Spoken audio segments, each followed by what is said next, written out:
साथियों, यदि आप हिंदी साहित्य या संस्कृत साहित्य से किसी प्रतियोगी परीक्षा की तैयारी कर रहे हों, तो जो महत्वपूर्ण प्रश्नों पे हम चर्चा करने जा रहे हैं, उसको आप ज़रूर देखिए। ये परीक्षा की दृष्टि से बहुत ही उपयोगी, बहुत ही आसान, बहुत ही महत्वपूर्ण साबित हो सकते हैं आपके लिए।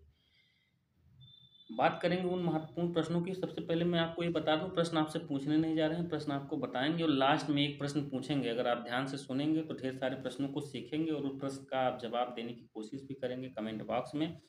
तो सबसे पहले मैं चर्चा कर लेता हूँ कि हिंदी साहित्य या संस्कृत साहित्य में की दृष्टि से जो है महाकवि कालिदास का स्थान बहुत ही महत्वपूर्ण, बहुत ही इम्पोर्टेंट है।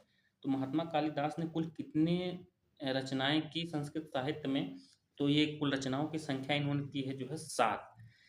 अब महत्वपूर्ण प्रश्न ये नहीं है, महत्वपूर्ण प्रश्न इसके बाद है। ये तो अब इतना चर्चित प्रश्न हो चुका है, कुल रचनाओं की संख्या, यानी कि जो तैयारी के बारे में सोचता होगा ना कि हम तैयारी कर लें, उसको भी इस तथ्य की जानकारी रहती ही होगी। तो अब अगला जो प्रश्न है उसको आप ध्यान से सुनिए कि अगले प्रश्न में क्या-क्या है। अब इसमें पूछ लेगा कि इन्होंने कौन-कौन से महाकाव्यों की रचना की? कितने महाकाव्यों की रचना की? तो आपको बताना है इन्होंने 2 महाकाव्यों की रचना की। कौन-कौन से महाकाव्य? तो सबसे पहला आ जाएगा रघुवंश महाकाव्यम।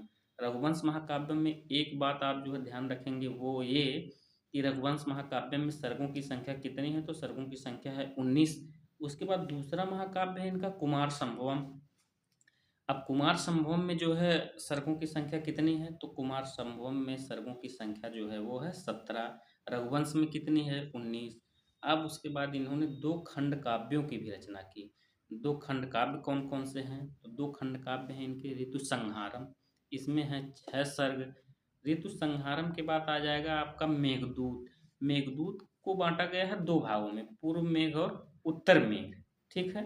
4 रचनाओं के बारे में हमने चर्चा कर ली, 2 खंड काव्य, 2 महाकाव्य, उसके बाद बचते हैं 3 नाटक इनके, कुल मिला-जुला के हो जाएँगी फिर 7 रचनाएँ। तो 3 नाटकों में कौन-कौन से हैं? सबसे पहला आ जाएगा पहला नाटक मालविकाग्निमित्रम।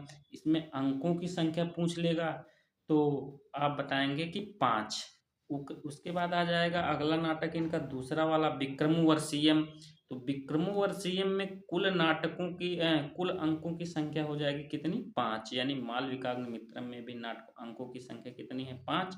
और विक्रमोर्वशीयम में भी अंकों की संख्या कितनी है? 5। उसके बाद तीसरा नाटक आ जाएगा इनका अभिज्ञान शाकुंतलम।